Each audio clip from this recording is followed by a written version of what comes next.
Hi there, Adam Syed here, and this is an intervals reference video. So, using just the white keys here, with a couple of exceptions, I think for the minor third I might also use a black key. But other than that, I'm going to mainly just use the white keys of the piano, the notes of the C major scale, to show you guys how to remember these intervals using solfege.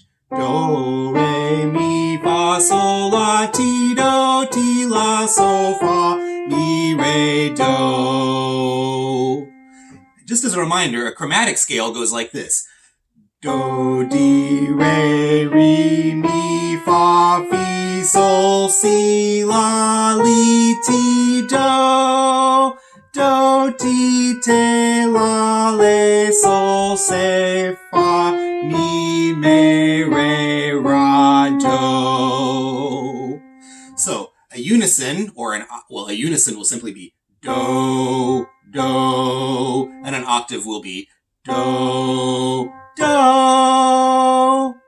Now, I like to think of a major second as do, re, and a minor second as ti, do.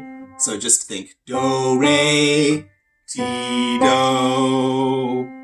So for example, if this were an exam and I were to give you this pitch and ask you to sing a minor second, then you would start with ti, in which case ti, do.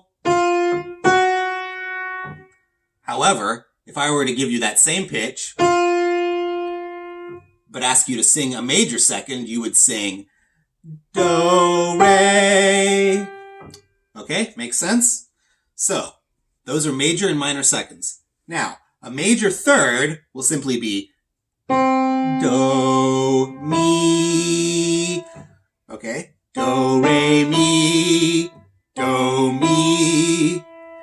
A minor third will be do, re, mi, do, mi. Makes sense? That's the one example where I'm using a black key. However, there are, within just the scale of white keys, you can also find a minor third with mi, sol. You can find it with that. You can also find a minor third with re, fa. And then you can also find a minor third with la, do. So those are all examples of minor thirds. But I personally like to just do, me, do, re, mi, do, me. So if I were to give you this pitch and ask you to sing a minor third, then you would sing do, re, mi, do, me. Okay. Now let's take fourths and fifths as a group. Let's actually take fifths first. A fifth, a perfect fifth, will sound like this. Do, sol, do, re, mi, fa, sol, do, sol. And a perfect fourth, if I go, instead of going from C to G, which is a perfect fifth, now I'm going to go from G to C. In other words, I'm flipping the order of the letter names, which is on the bottom, which is on the top. From G to C is a perfect fourth. Sol, la, ti, do, sol, do. So, perfect fifth, do, re, mi, fa, sol, do, sol. Perfect fourth, sol, la, ti, do, sol, do. Now, it might help you, if it's a little bit confusing to think of starting on sol, then you could think of do, re, mi, fa, do, fa. That's also a perfect fourth, just like sol, do is a perfect fourth. Hear how they're the same distance? Okay, now we have the diminished fifth. And a diminished fifth will go from, within the white keys, will go from B natural to F natural. So that is a somewhat kind of a harsh or dissonant sounding interval. However, it can resolve to a sweet sounding third. And what I like to use for the solfege syllables is Ti, Fa, resolving to Mi, Ti, Do, Re, Mi, Fa, Ti, Fa, Mi. So if I'm singing it, Ti, Fa, and then I sing the resolution to Mi, but I'm hearing the Do underneath the Mi. Unfortunately, the human voice can't sing two notes at the same time. Wish it could. Moving on, we now have, so we've now gone through seconds, thirds, fourths, the tritone, or the diminished fifth, and then the perfect fifth. So now we have sixths and sevenths left to cover. So the sixth, the major sixth, I was always taught, and I think it's a good idea to think of it as starting on sol, sol, and then going up to mi, sol, mi, and then it wants to resolve to do.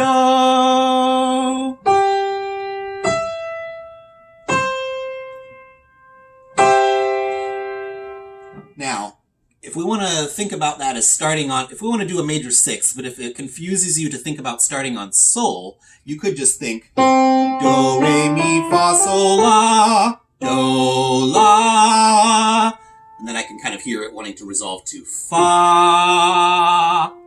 I just like the other version better because I like to think of things resolving to do, which is the home note, the tonic. I like to think of that rather than something resolving to the fourth scale degree, the subdominant. So hope that makes sense. So that's the major sixth. Sol, mi, do. Minor sixths I like to think of as mi, do, mi, fa, sol, la, ti, do. Or better yet, mi, sol, do. So if you hear these two notes, mi, if somebody asks you, that's the bottom note, give me a minor sixth, what I would think is mi, sol, sol, do, mi, do. This is a good example of where we shouldn't think of major and minor necessarily as being happy or sad, because if you hear this progression, that sounds major, especially if we have the sol in the middle. Mi, do. It doesn't really sound sad. It actually sounds more happy to me. But here is what a major sixth starting on that same pitch would sound like.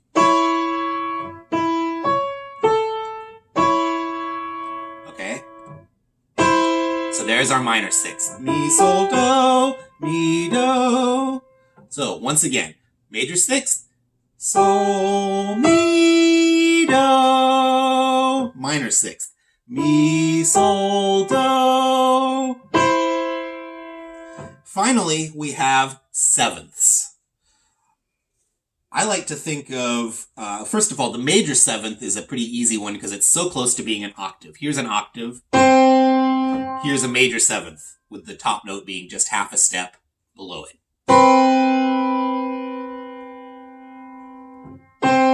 And so you can quite simply think of do, ti, resolving to do. Now, the minor seventh is one that I like to think of as starting on sol. Sol, fa, sol. I like to think of a dominant seventh chord, which we're going to get into later in the course. Sol, ti, re, fa. You can probably already hear that that wants to resolve to. So what I think of is sol, fa, resolving to mi. In that respect, it's kind of similar to the diminished fifth, which was ti, fa. The diminished fifth was ti, fa. This one simply goes down two pitches for the bottom note. Sol, fa, sol, ti, re, fa, sol, fa, resolving to mi. And that pretty much concludes our major and minor intervals. Hope this helps. Thank you. Bye-bye.